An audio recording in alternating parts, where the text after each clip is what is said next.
بسم اللہ الرحمن الرحیم۔ حضرت حزقیل علیہ السلام کا تعلق بنی اسرائیل سے ہے۔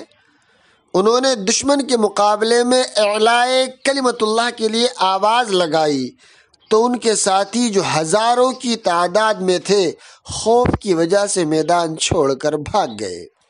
سورہ بقرہ میں اس کا تذکرہ آیا ہے۔